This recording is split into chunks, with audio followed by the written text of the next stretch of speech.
Okay.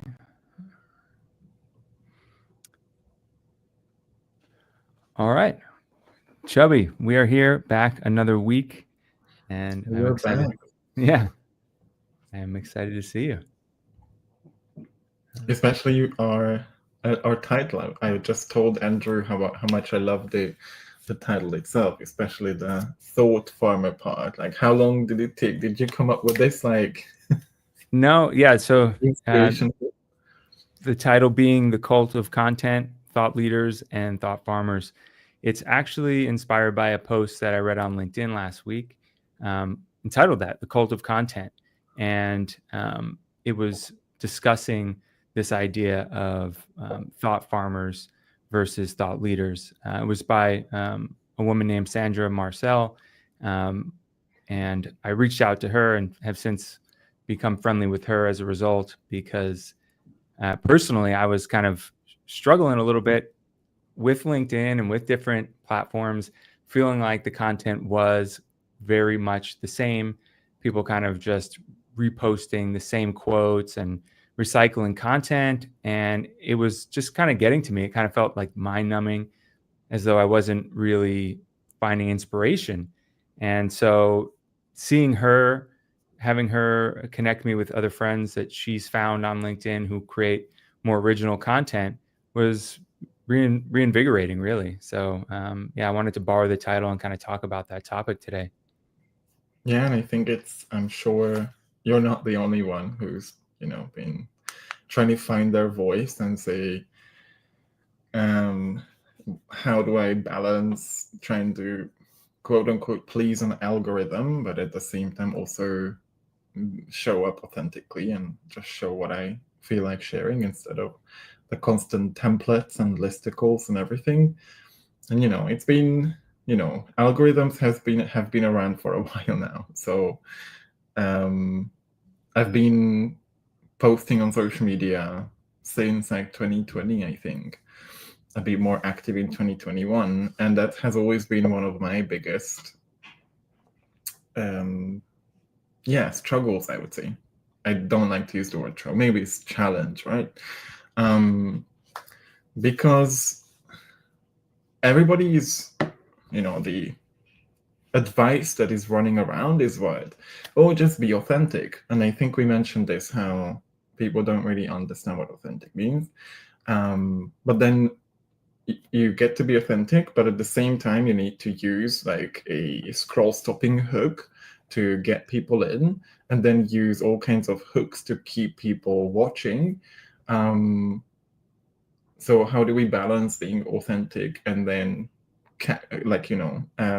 being seen if the algorithm works on patterns that have already been proven to be working? Yeah, that's the thing, right? So there's a lot of people out there creating content using AI, and look, I'm not anti-AI. I use AI for different tools. I use ChatGPT, I use Midjourney, and for refining content, for image generation, and so forth.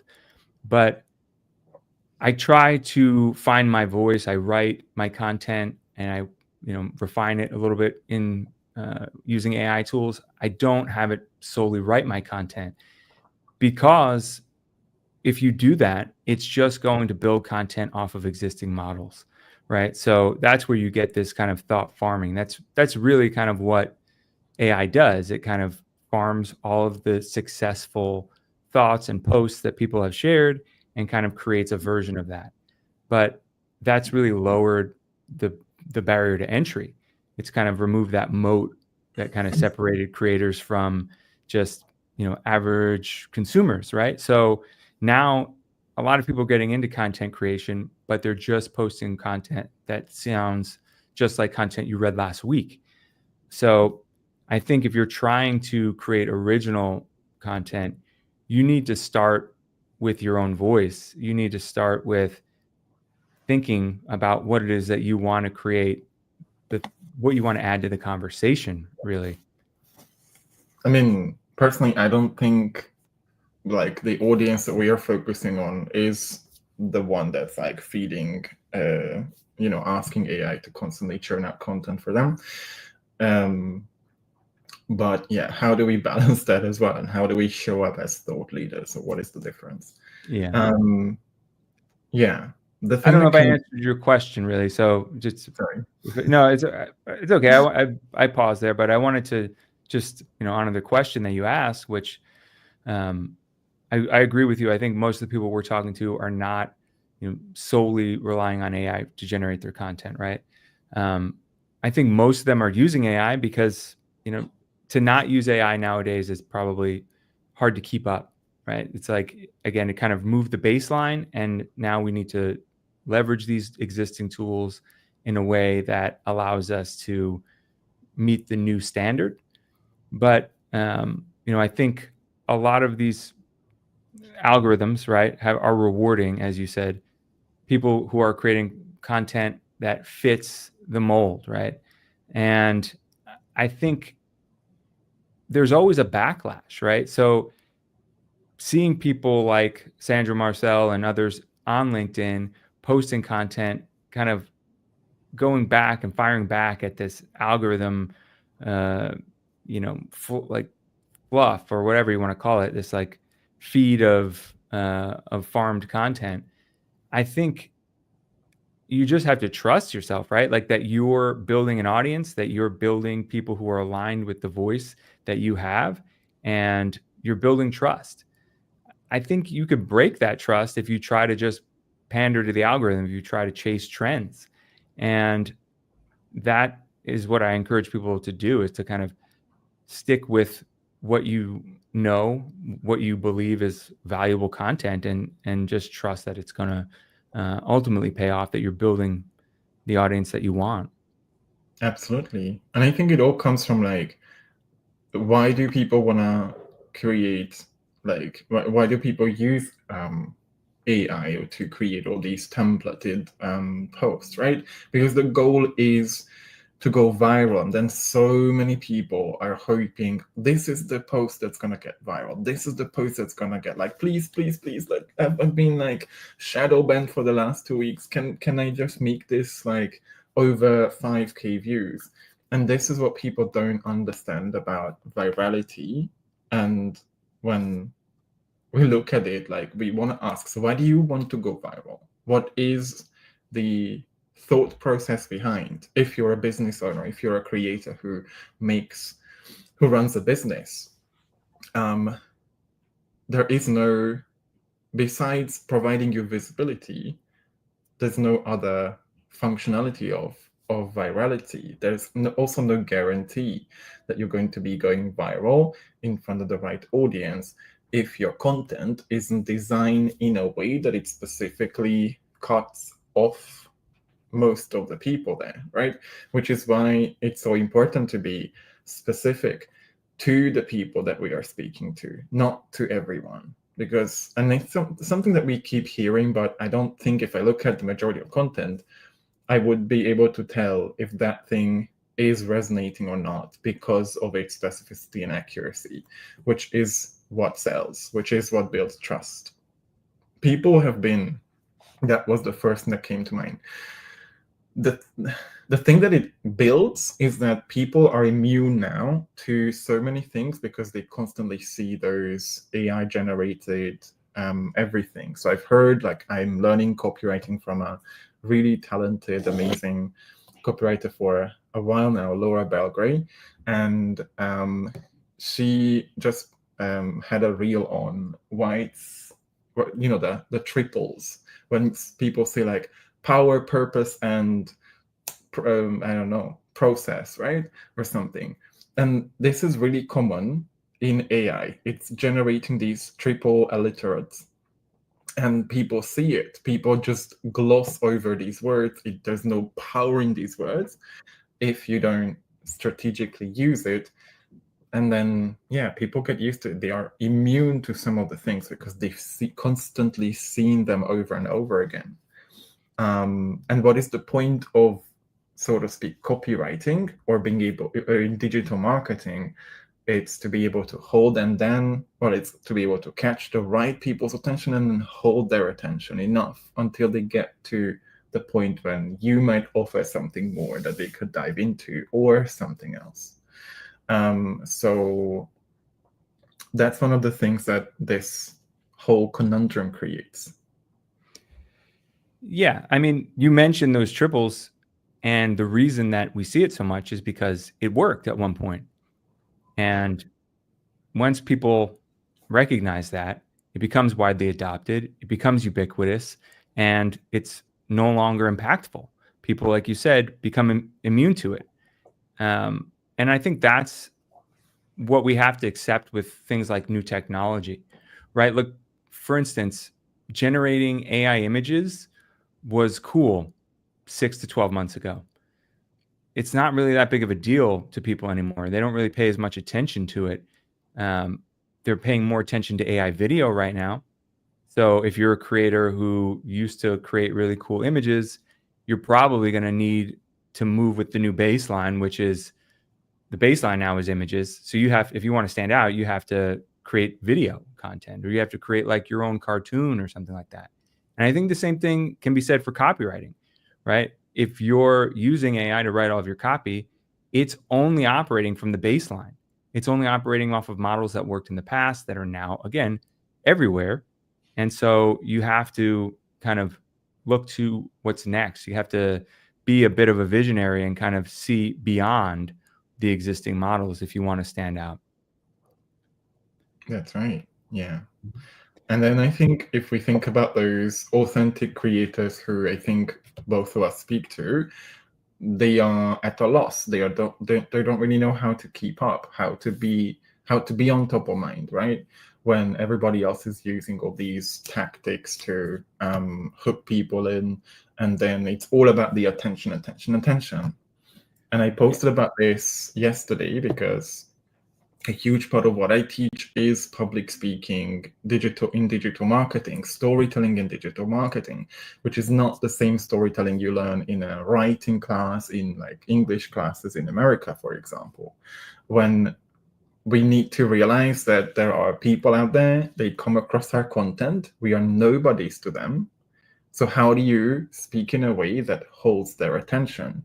Which is where I'm kind of thinking that when people look at authenticity as winging it, that's where people fall into a trap, because they are winging it without understanding that public speaking and digital marketing is a skill, that copywriting itself is a skill. That doesn't mean we follow templates. That doesn't mean we have to follow scripts, but it also means that you cannot just show up and say, oh, hey guys, something really important I wanted to say is like, oh shoot, I forgot. Give me a second. This is not going to hold people's attention. And I see so many videos of people who come with a good heart, who really want to help or trying to be authentic. So I'm not against that, but that's winging it. That's wasting people's time. And you have 2-3 seconds and you lose them. Yeah, I was going to say you might be able to get away with that on Instagram or TikTok. You know, does seem to work for some people, but no, I agree with you overall. There's a difference between winging it and being authentic. You mentioned something that I wanted to touch upon, which is, attention, right? Attention is the new currency is a common phrase nowadays, right? And I think with these platforms that we're creating content for, their business is attention. So they're rewarding creators who get attention. But while we are seeking attention as business owners, as aligned entrepreneurs, people who are creators that have products that they're selling, it's not just about attention. It's, as you point out, it's about your message and conveying that message to people effectively so that they want to work with you. And I think that's a difference between the audience that we're speaking to versus the audience that these creators go out on these platforms and see, and the ones they're competing with. They're kind of playing a different game, as I've said before. Absolutely. And yeah, I would rather focus on, let's say 500 people who actually see me as a thought leader, who would agree with me, who would then become potential clients, than having 500,000 random people in my audience who just clicked because I got in front of them. They didn't really put any conscious effort into thinking whether this is a person I want to follow because I look up to them, because I find them valuable.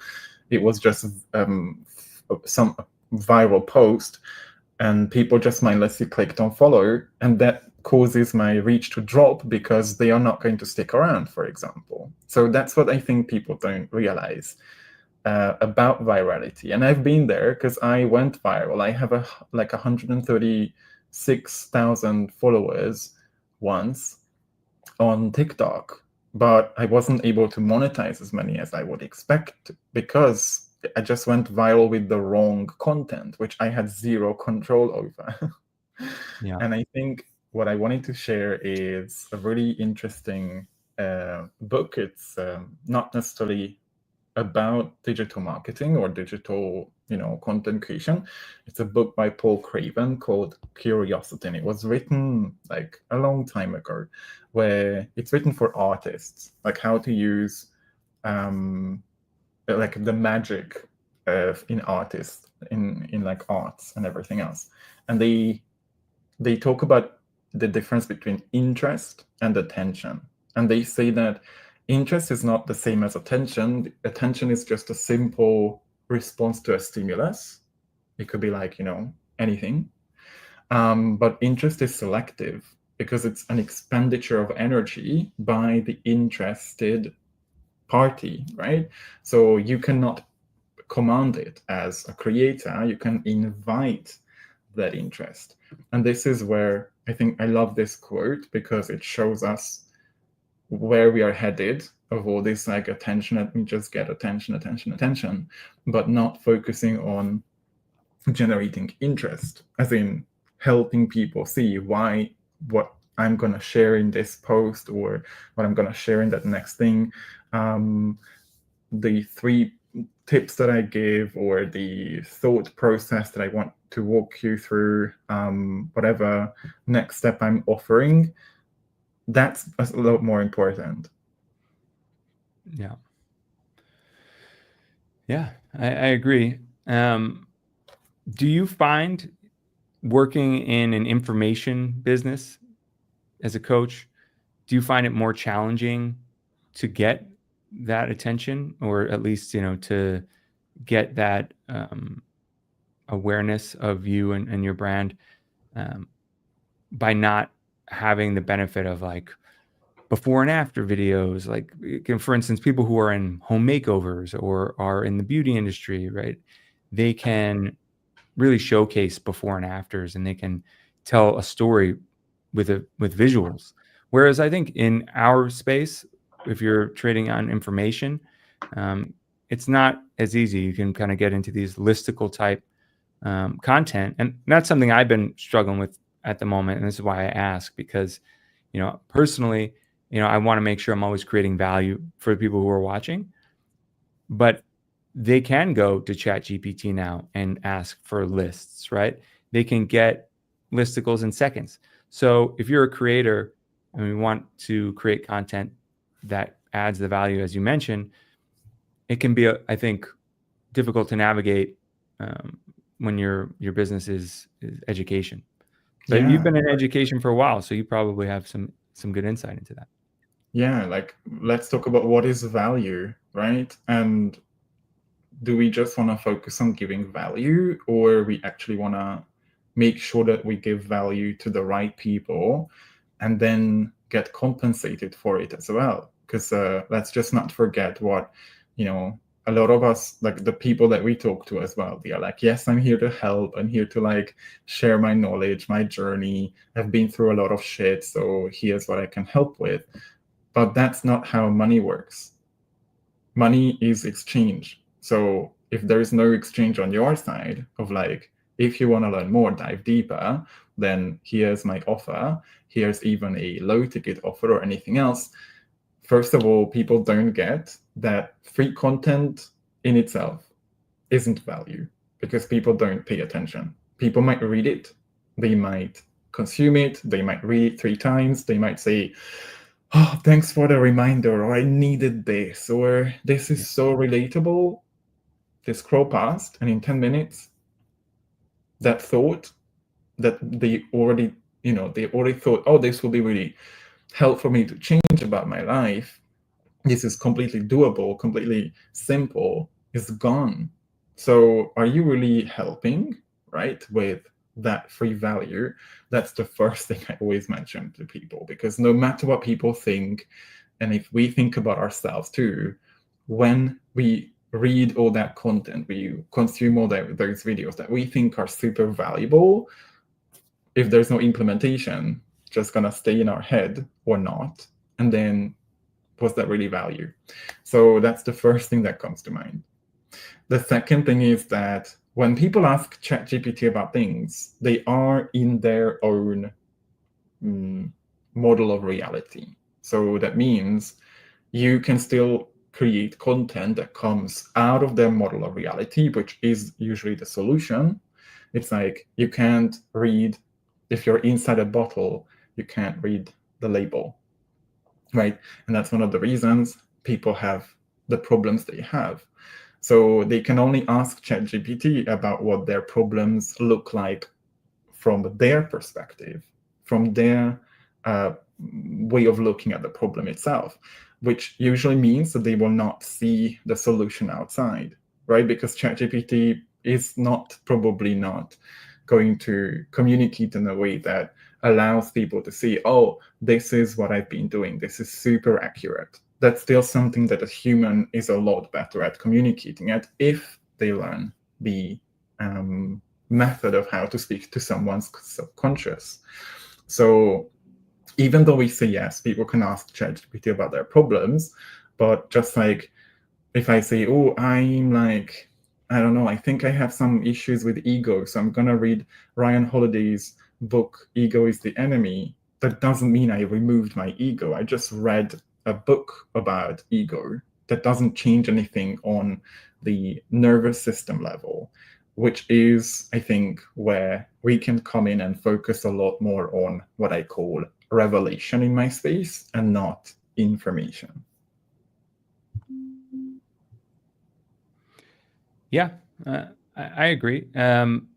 You mentioned though that the free value, and personally, a lot of the people who I've bought products from, I did find free content of theirs, and those are the people whose courses I end up buying. Do you not think that works? That strategy? So of course, like I'm not saying like, oh, I'm just gonna create paid content all the time, because first we give, right? But it's about, so I'm willing to assume that those people you bought programs from weren't just like, oh, hey guys, here's like 5 different things that you can focus on, but they were using that content strategically to infuse more of their personality in and to build a demand for the products that they might have. They might talked about their products. They might mentioned how the tips that they share are linked to a bigger offer that people can dive into and build trust. So giving value is one thing, but giving value in a way that actually builds your business is another one. That's what I mean. Like I'm of course I'm all about giving. I'm all about providing 10 times more than what you ask for, and asking for, like charging people 10% of what you provide in your course, because that's true of abundance when you give more. But that doesn't mean that we just rely on giving free content, because that's just going to end up, we would end up burnt out, asking why nobody's paying when I'm like pouring my heart and soul into my content. Yeah, I refer to that as a content funnel with my students. Having top level content that sort of is an introduction to you and what you're about, and then kind of content that delves deeper into the subject matter, and then content that is more designed for converting people into into customers at that point. So yeah, I get what you're saying. I think that's a level that somebody has to build up to, right, as a creator, people come in, and it's hard to really understand that at first. I think once you start creating content, you start finding your voice, you can start to understand how to lead people to your products. But most people need help understanding that. They need to listen to conversations like this. They need to read, creators who talk about this, and they need products. That's another thing. A lot of creators don't even get around to creating products, and they can't really run a business until you've got something to sell. So I think you're right. There's a difference between giving away content for free. I've been seeing something lately I wanted to ask you about, which is I'm noticing a trend where creators are putting a high price tag, or they're kind of filtering out people based on income and things like that. Like they'll tell people right off the bat, this is not a cheap course. Or I saw a guy, I think it was Instagram or YouTube. It was YouTube. He's talking about how he gets, high earning executives in shape, and you couldn't apply for the program if you didn't earn over $150,000 a year. That was the minimum that you could apply to get in shape and work out with this guy. And I mean, I think that's a backlash to, creators feeling like they gave away a lot of stuff for free for a while, and they just got maybe like a bunch of freeloaders and people who wanted, more content for nothing. It's also probably trying to position them as, high value and, alienate people who are looking for free content. But I just thought it was a bit cheap, like a bit tricky. I don't know how you want to call it, but it was kind of funny. And I have seen a few more people do stuff like that lately.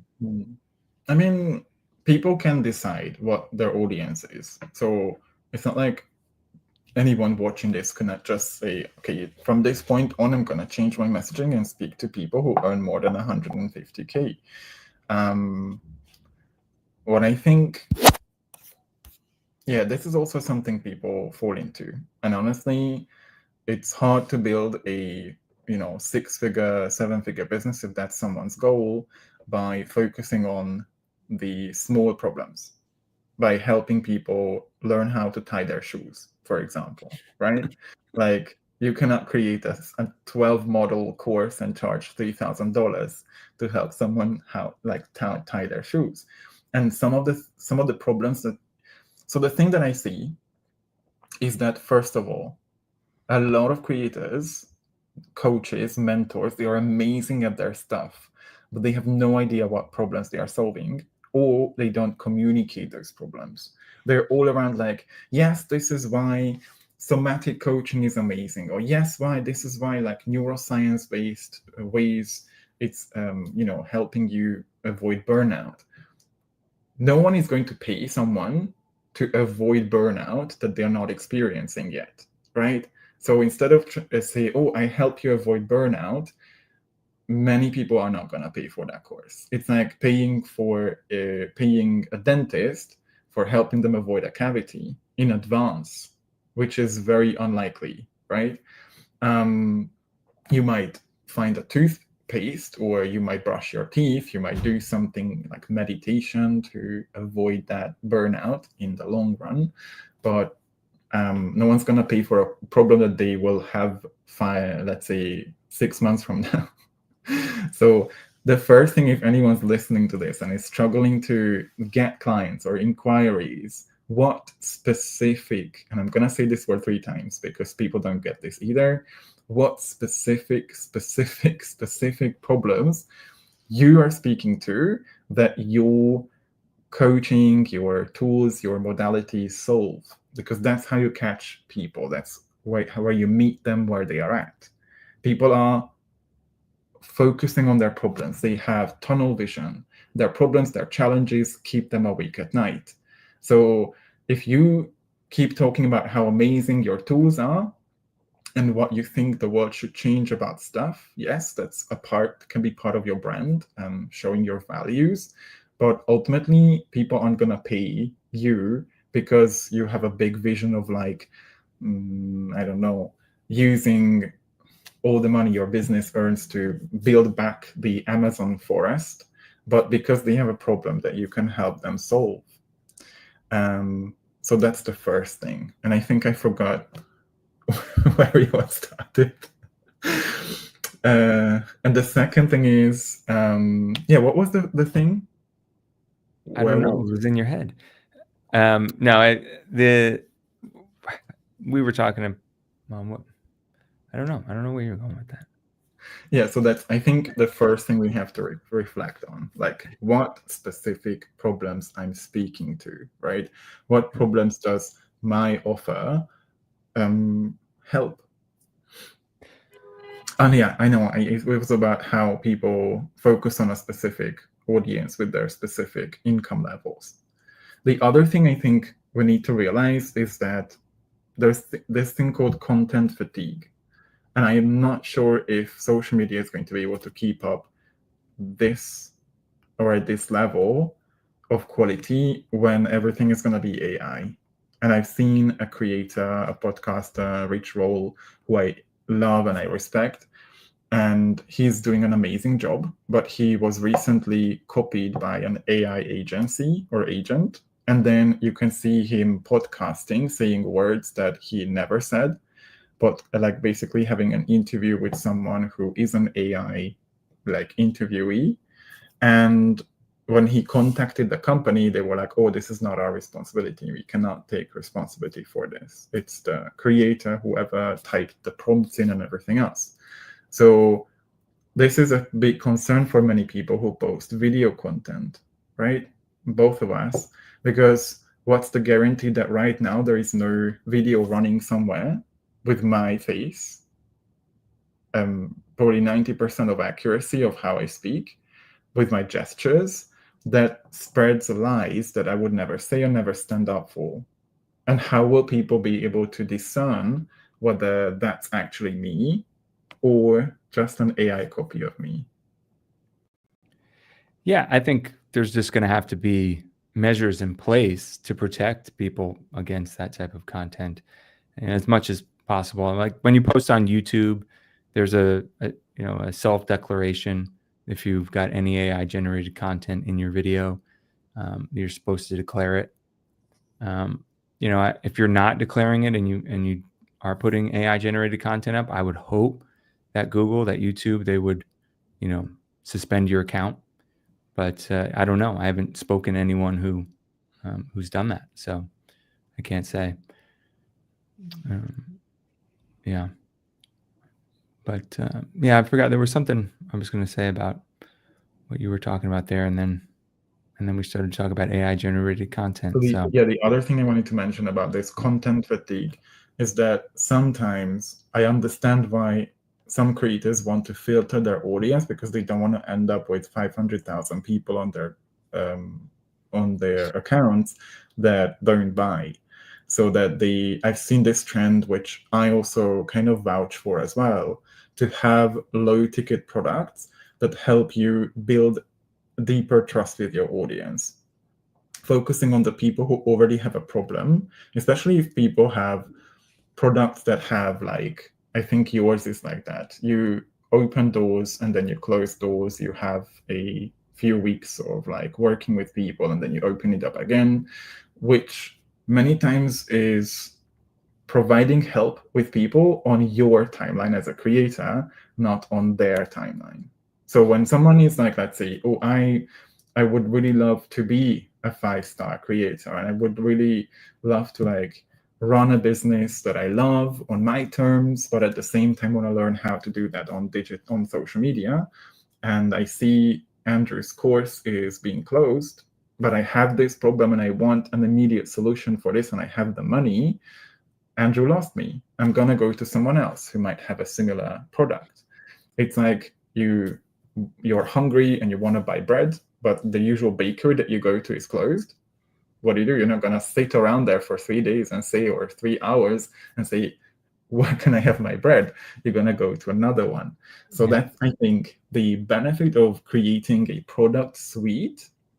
Again, that's a huge part of your messaging that allows people to come in, get an immediate solution to a small problem that they have, that then doesn't just build trust with your audience because they pay, like, let's say $17, $19, $29, $47, even $97, it allows you to get people into your system who are willing to pay in exchange for the value you provide.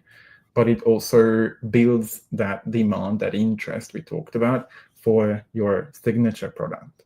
So that's, I think, a new trend that people are getting into, using their free content to drive traffic to their low ticket offer, and then filter out the people who I call the power players, who are not just willing to do the work, they're not sitting around waiting, overthinking, and also have the means to invest.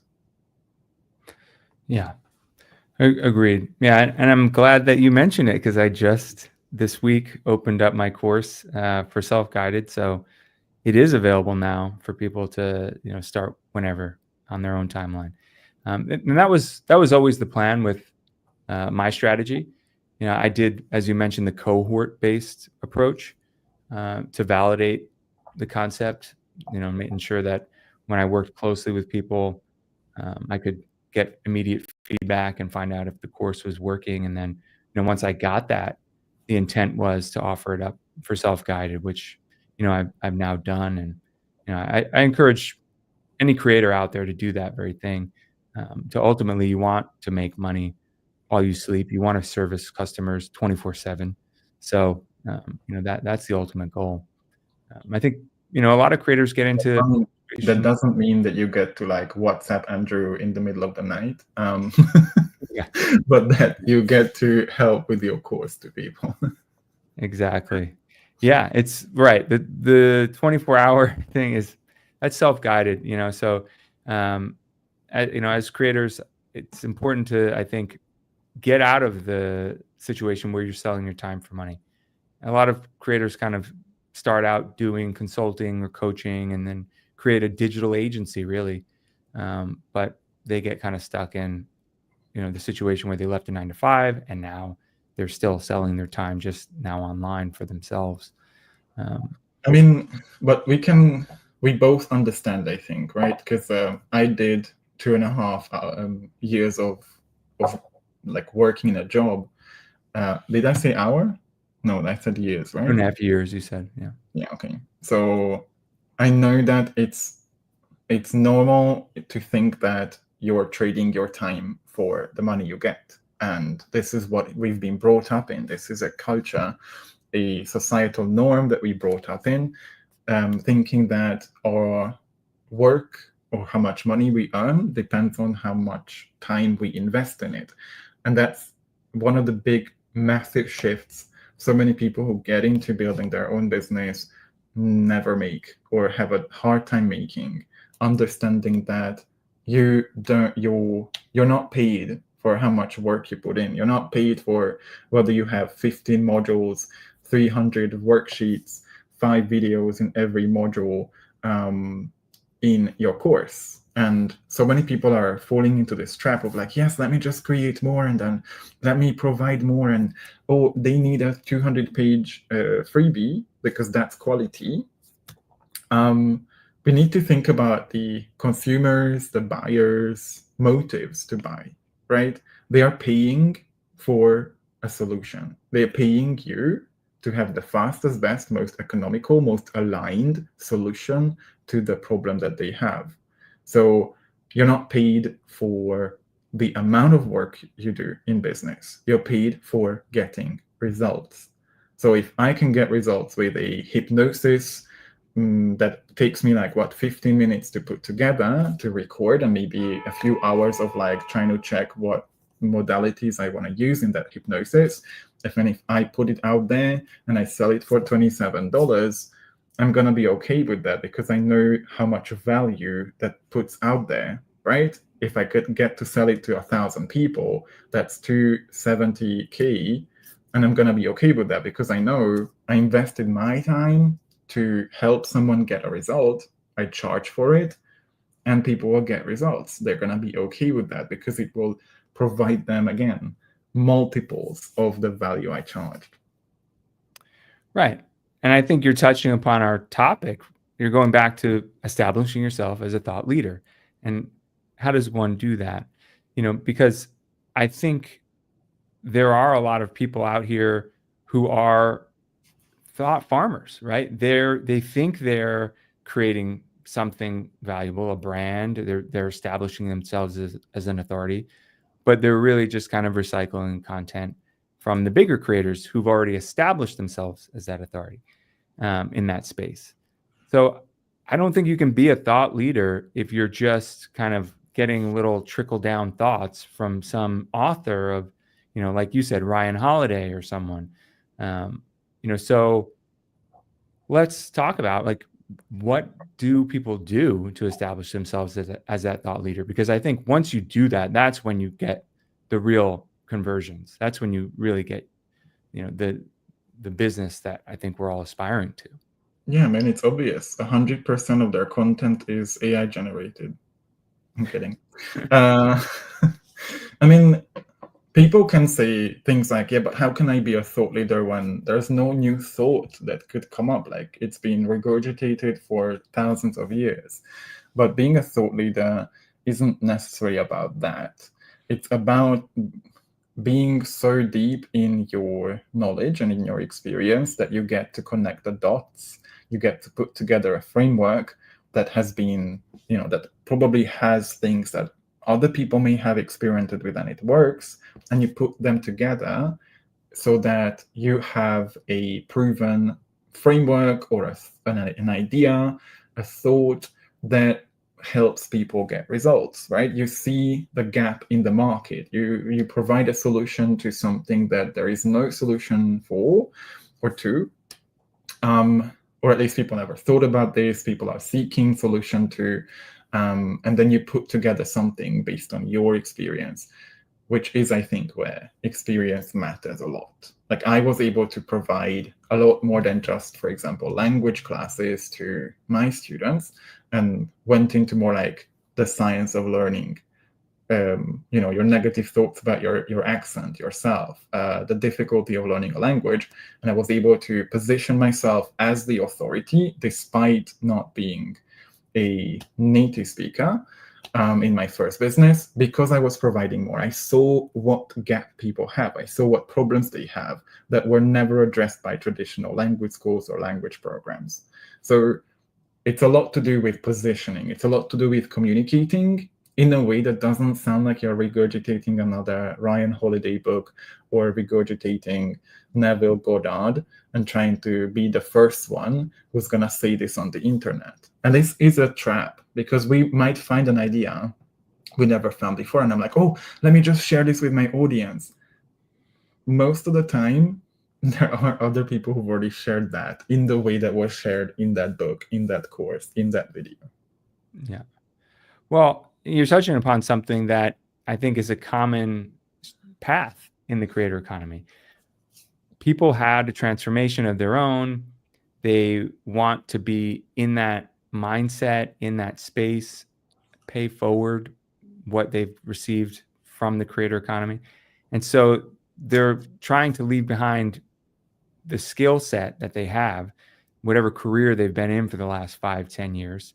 And they want to do something totally new and that they have no expertise in, other than the fact that they read a book, or two. So, people have like sales and marketing backgrounds, and then they come in and they want to talk about, personal development or fitness. And, all they've got really to go off of is their own transformation. And I think if you're coming in and you've got a very short history in the subject matter you're talking about, it is going to take time. It is going to be a slow climb, because you're going to have to dig in and really understand the problem and learn that space. Yeah, but that, again, I think we can go back to, like, we had our first live. I think this is what you mentioned, right? That being a creator isn't like in school. Like, you don't have to get it right the first time. And that's again something that I'm sure you speak to a lot of creators about. Some of your students who are like, I need to create this first product, and this has to be that world-changing, life-altering, big signature 12-module program. without your expertise of whether that's going to land, whether that's something that is actually somebody's willing to pay for, or if it's going to be able to walk people through a certain process, which is why testing is so important. So I think it's all about looking at your messaging, your business, your product suite, everything as an evolution. You've got to put things out there to put in the skills. It's a skill to create a course. It's a skill, requires a skill to create content. It requires a skill to sell. It requires a skill to be persuasive, to build demand for your offer. These skills aren't just gonna pop into your head by winging it. Again, going back to authenticity. Right. So I think what we need is just put something out there, experiment with it, and then move on. Decide if that's something you build on, you expand, you add further modules on, you change its name, you change its messaging, you change the people it speaks to. We can play around so many things. It's your business. And I always get some backlash when I say this, but it's you get to make the decisions. I know it's both exhausting to hear and terrifying to hear, but also liberating. But you get to make those decisions.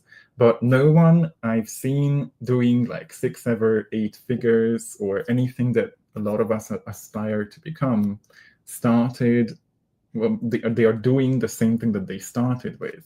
I'm taking my major business course that like has all the business processes and everything. So my business coach started as a bartender, and then he made a course on bartending on YouTube.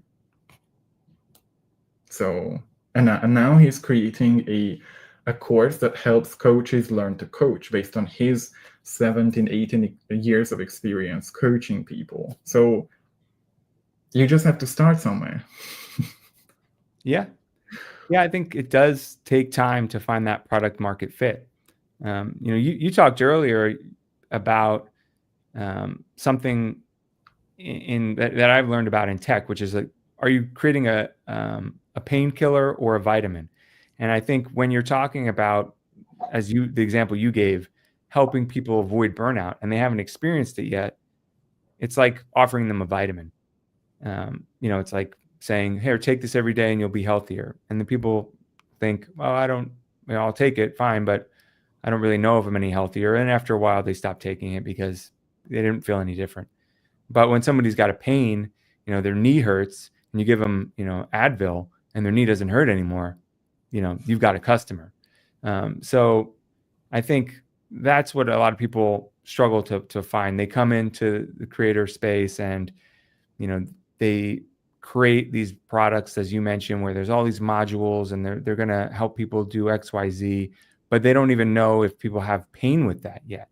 And then they find out that people don't really understand what the pain is they're talking about. And they start trying to sell people on why it's a pain and, and how you should avoid it. And it just becomes this like, long drawn out, slow death of like them realizing their product wasn't really the right market fit. Hopefully they pivot, some people just quit altogether, but I think it takes iteration, as you mentioned. And, it's just this journey that we're on. And, being a solopreneur, being somebody who's in the creator space, you do need to wear all these different hats. Like you mentioned, you need to learn all these different skills. Not to plug my course, but that was why I created it, because I didn't find a course out there that made you aware of all those different things. Some taught you how to write, some taught you how to, market or create, sales funnels and things, but nothing kind of covered all the aspects of the creator economy to build a business. So that was the solution that I chose to try to solve. I think, I've proven that it's working. I've got students that are in the course and getting great results, but I think everybody has to kind of find their thing that works for them, the problem that's important to them, the one that they want to help people solve, that they enjoy helping people solve. Because if you don't enjoy it either, that's a problem too.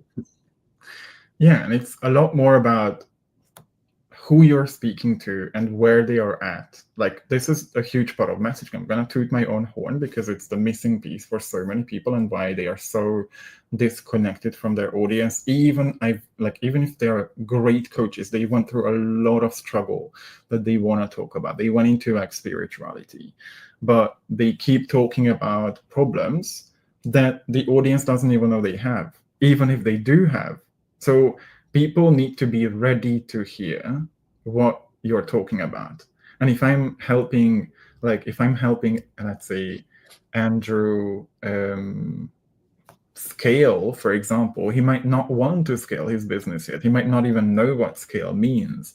Or if I tell him that I'm going to help you make your voice more magnetic, maybe he doesn't even know that our voice carries trauma, for example, and there is a way that we could learn to regulate our voice in a way that actually attracts more attention or something, right?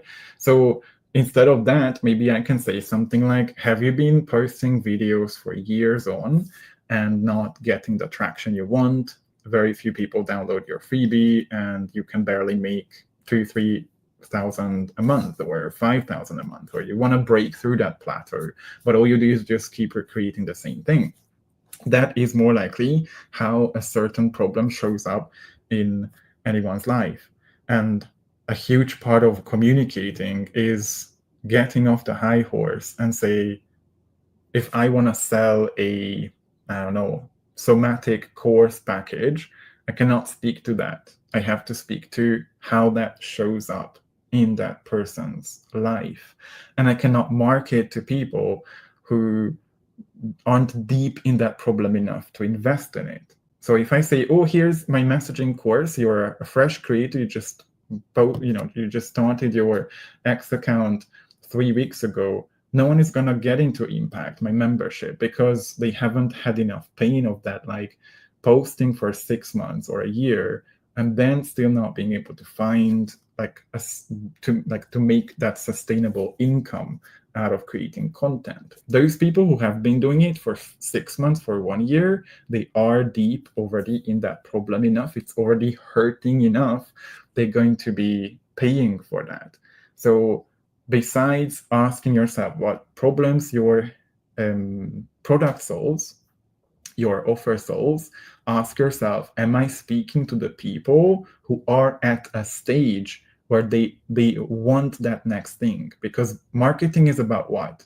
Marketing is about making people feel that they need this thing right now, and it's going to be life altering when they make that investment. If you create this subconscious need and demand for your offer, which you can with the power of branding, your stories, your messaging, marketing your course becomes so much easier. Yeah, I agree. Speaking to the pain, speaking to the problem, as you mentioned. Personally, in my own writing, in my blog, I've got what I outlined as a customer journey, right? So I've got different tiers that speak to people at different stages of this process. I've got people who are breaking free of their 9 to 5, and those people, a lot of them probably aren't even ready to buy, but I'm speaking to them and talking about like the benefits of starting your own business, joining the creator economy.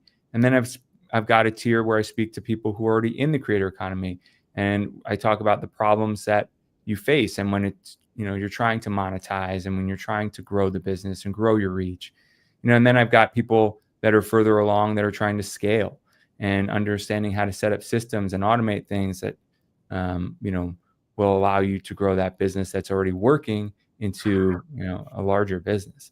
So I've also, encouraged my students to do that very thing, kind of understand the different journey that people go through, when they're trying to reach a solution to that problem that the creator is solving. Think about what are the stages of that journey. Yeah, I love that. Right. Focusing on the journey of the person who is committed to taking that next leap, right?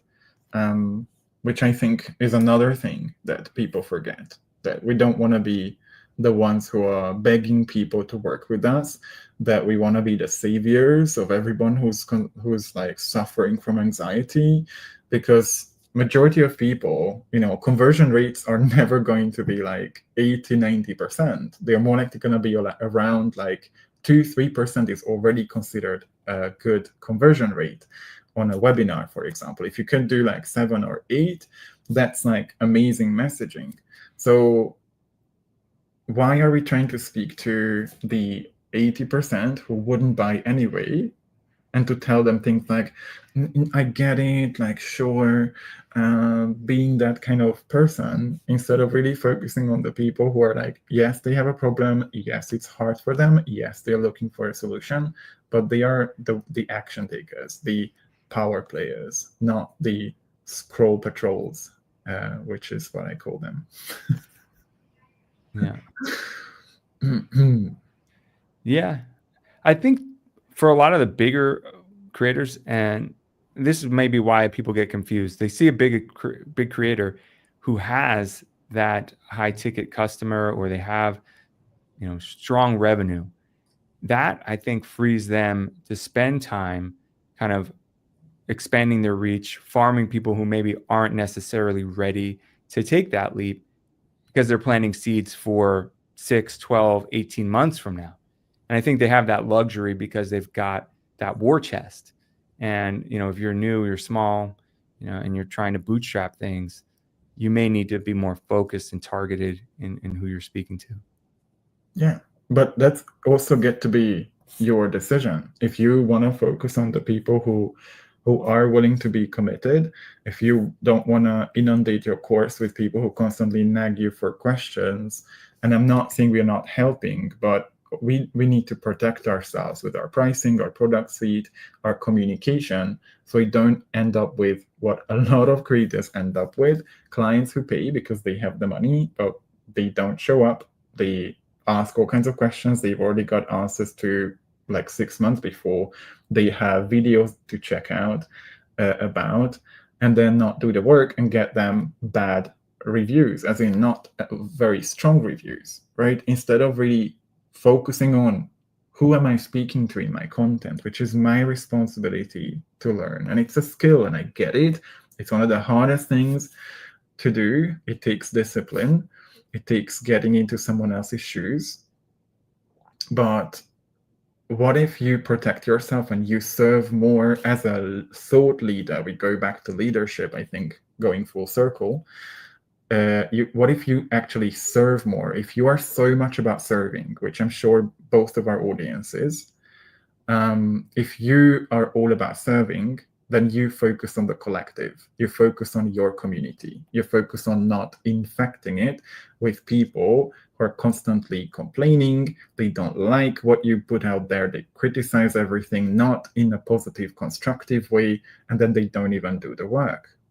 Or at least ask questions about how I can do the work and get further support. So let's make sure that we are not enabling. We are serving. Maybe that's another topic for another life.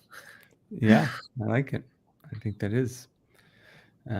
Yeah, so anyone watching, if you have questions, we're kind of at the end of our call here, but if anything we mentioned, feel free to add to the comments, and we'll pull it up on the screen. All right. Also, if anyone has any like topic suggestions, you feel like we haven't mentioned something, you've talked about something, we touched upon something that you want us to go deeper into, we're always here to help and serve. So let us know in the comments. Cool. Where are you now, Chubby? You're in where in Japan? It's always a different background, right? Yeah. I'm in Kobe now. This is a city not too far from Osaka. There is a beautiful Chinatown here. So I haven't been. Japan has 3 Chinatowns: Yokohama, Kobe, and Nagasaki. And I've never been to this one. So I came just to look around. Also, a great place to like work and not do all the sightseeing because there's not too much to see here. And then I'm shooting off to Tokyo on Friday. And that's your final stop, right? That's where you're going to be living? Yeah. Yeah. It's great. Where in Tokyo, like which sector do you like to live Usually I like to be in the south area. So there's like an area called Kamata, and that area, which gives you easy access to like the center of Tokyo, but it's also not as busy, noisy, full of all that entertainment stuff that you would see in like Shibuya or Shinjuku, that I personally not a big fan of anyway. So yeah. Yeah. Great. All right, man. Yeah, I can't wait to see some photos. All right. Well, yeah, we're at an hour now. So yeah, no comments or questions. But yeah, I think this was a good talk. You know, we touched upon a lot of different things as we often do, but I think we stayed relatively close to topic here. And you know, the difference between being a thought leader or farmer is something I think we can continue to discuss in the coming weeks. Anyone watching, Chubby and I have been doing this weekly, and we have been trying some different times, but we will be consistently doing this each week. So just keep your eye out for announcements on when the next call will be. Right now, we've been doing Tuesdays at 5:30 Pacific time, and I think we'll keep that for the time being. All right, Chubby, any last words for our guests here? Yeah, just like don't be afraid of putting out your ideas and test them, because I think that's the biggest thing that holds people back. It's so easy to copy others because we have this fear of like, what if my idea doesn't land? But the more you get into it and you understand, you build that content creation skill, you get to step into who you want to be, that personal power that I teach, like in the first lessons of my membership. That allows you to show up as a thought leader and not a thought farmer, because there's only one way to find out if your ideas will land. So never be afraid of putting stuff out there. Yeah. I wanted to add to that and say that, this idea of authenticity, I think it can be a natural evolution. Like I had someone comment on one of my videos on LinkedIn and said, that I was a vibe, was one of the comments. And I thought that was really funny because, I don't see myself that way, right? I think we often see ourselves on video and we think, oh, we're not doing certain things enough, or we see another creator and we think that person's doing so much of a better job than we're doing. But to other people on the internet, we're new, right? We spend 24/7 with ourselves and we just take it for granted, our style, our delivery. But for other people, the thing that we don't even see about ourselves, they appreciate. So I think you should trust yourself and be just uniquely yourself when you create your content, not try to be someone else. That's right. Stop asking how good you are and ask how you can help. Yeah. Awesome. I think it's a great place to end.